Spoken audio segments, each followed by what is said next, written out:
is it that in 2024, we still have the photograph of Queen Elizabeth hanging over the walls of hotels in Ghana, and not a single photograph of a king or a chief from Ghana? We know when it comes to West Africa, the document that African countries were meant to sign as they attained their quote-unquote independence, the document that's labeled the Pact for the Continuation of Colonization.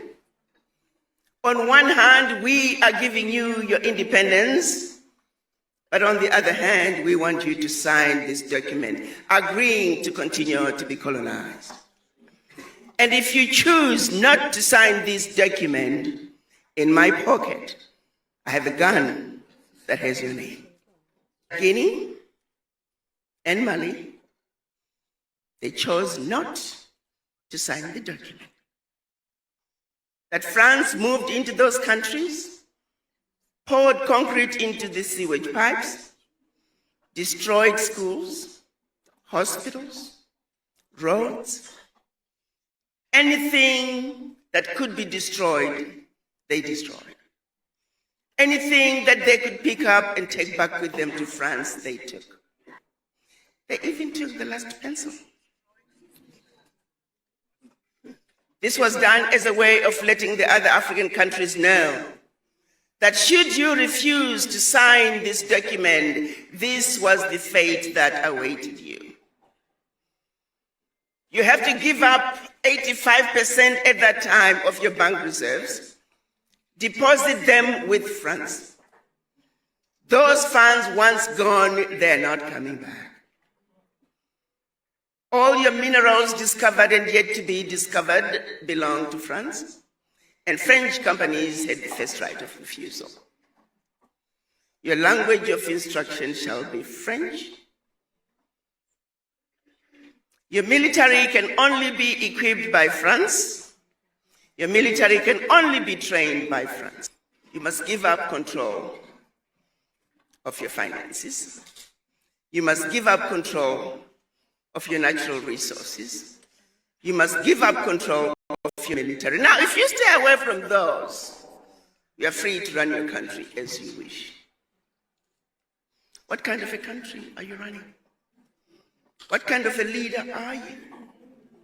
To this day, those African countries are still required to deposit their bank reserves with France. Now, the numbers have gone down some. They're down to the 50, 55, 60. But by and large, with the exception of Burkina Faso, Niger, and Mali that said, France, pack your bags and go home. The rest of the African countries are still subjected and held to the Pact for the Continuation of Colonization. But our leaders, for various reasons, and we know those who have tried to pull away, they've either been assassinated or exiled. So the realities are there, that if African leaders try to push back, there's some serious consequences. In spite of all that, there are some other issues that they also could deal with. We know the NGOs are nothing but wolf in sheep's clothing as they come into our countries. A lot of embassies as well. We have a few nice embassies. But we have many countries that are also just here to make sure that they continue to destabilize the countries. They make sure that the elections are forever interrupted. Why is it that we are all fully aware that the loans that are being given to African countries, the loans that have been given to African countries for centuries, are frivolous loans that have been paid 1 million times over? Why is it that our ministers of finance every year, twice a year, they go to the World Bank? They know what's going on, but they say nothing. What is keeping us as Africans from coming together and speaking with one voice and letting the World Bank know and the IMF that we have paid for these loans a gazillion times over. We ain't paying for them no more. What are we afraid of? Why can't we just say it like it is? It is damn wrong. And it cannot continue.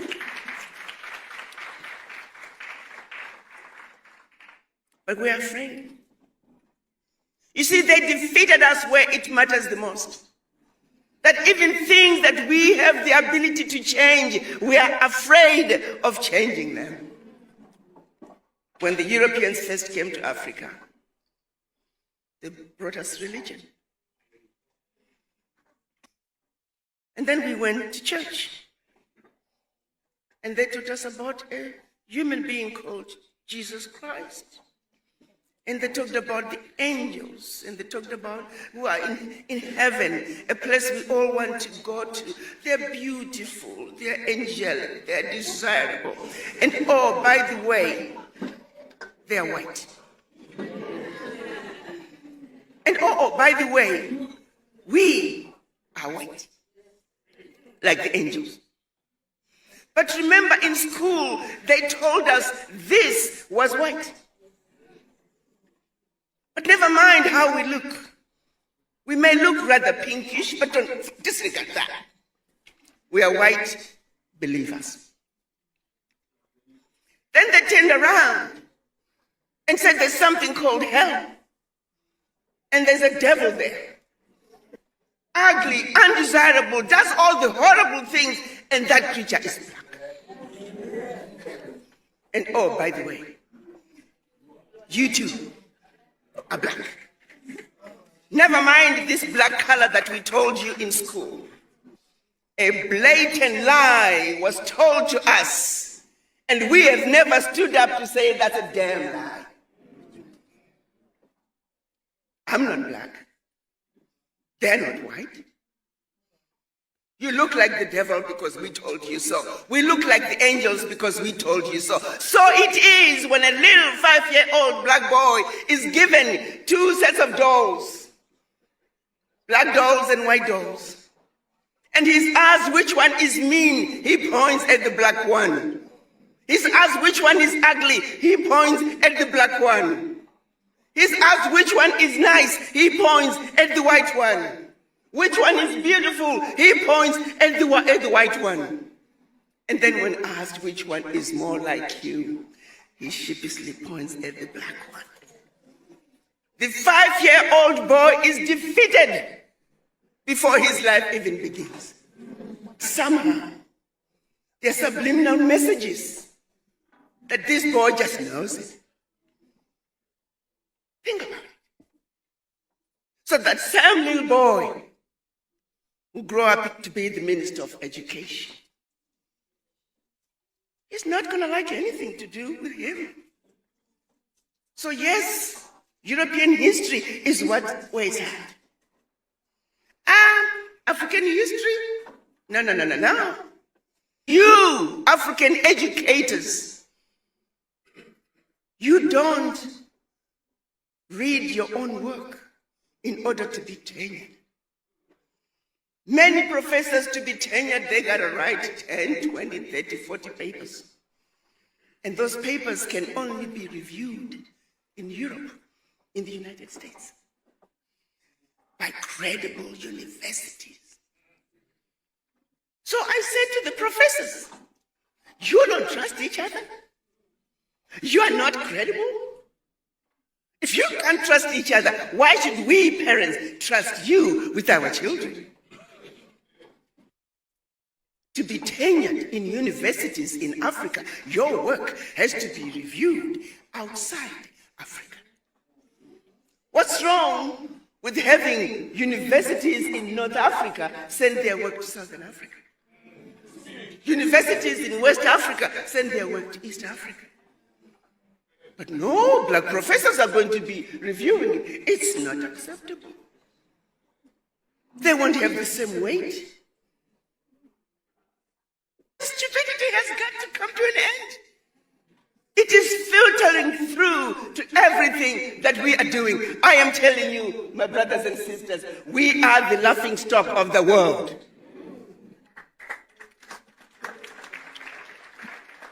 The current US ambassador to the United Nations, and I'm going to call her out, she was fired by President Trump when I was going to Washington. She used to come to my office and she would say, Ambassador, talk to the ambassadors. They need to speak up. When she was the former Assistant Secretary of State for African Affairs, she said, Ambassador, I'll be sitting on this side with the American side, and there'll be the Africans over there. She said, if they could just say some obvious things that would help her come back and make decisions and recommend certain changes. But the Africans don't speak. Tell these ambassadors to speak up. Why are we afraid? Because we were defeated where it matters the most. The mind. So no matter how hard we try to change our Africa, until we heal from the legacy of colonization, nothing we try to do is going to succeed. If we don't heal from the legacy of colonization, we will continue to be used as instruments of our own self-destruction. I challenged ECOWAS when they were trying to mobilize the military to go and fight Burkina Faso, Mali, and Niger. Oh, we can have a coup. I said, help me understand something. France has had coups against these nations for centuries. When France is forcing these countries to deposit their bank reserves with France, that's a coup. President Tinubu, what have you done about this coup? You are sitting on the big boy chair now. Talk to me. What are you going to do about this coup? When France is making sure that all natural resources for these countries belong to France, that's a coup. What are you going to do about it, ECOWAS?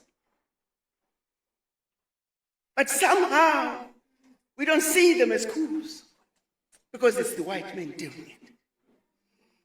If a black man was doing the same thing to another black man, oh, you know, they'll call them out in a heartbeat.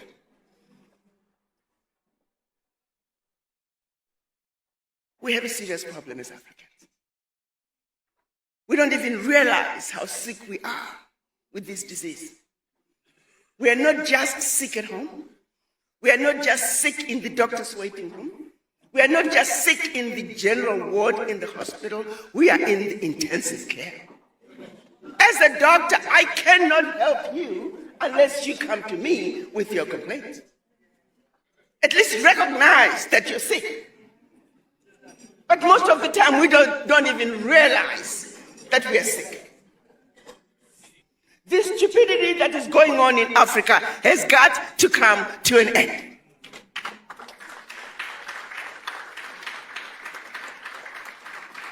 And you can't expect those who put us in positions of servitude to get us out. It's not going to happen. When is the African going to wake up? The African is stupid in Africa. The African is stupid in America. The African is stupid in South America. The African is stupid in the Caribbean. Wherever you see us as black people, we do some of the most stupid things.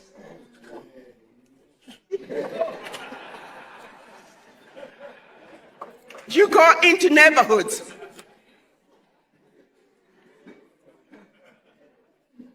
In America, where I've spent most of my time, look at the Mexicans. They stick together like super glue when it comes to issues pertaining to their existence in the United States as Mexicans. The Irish, the Jews, the Chinese, the Indians, ask for their voices loud and clear because they understand the importance of unity. They don't have to love each other, but they understand when it comes to issues pertaining to their sheer existence, they must stick together like super glue. But when we ask for the voices of black people, we scatter like mice. We don't believe in each other. I was in Dallas and one Zimbabwean, I was asking, are there a lot of Zimbabweans who are you? No, I don't talk to Zimbabweans. I'm the only black person in my neighborhood, and she was so proud of it. I'm speaking to another friend, this time in Zimbabwe. She was so proud that her son cannot speak Shona, and that the son speaks English like a British.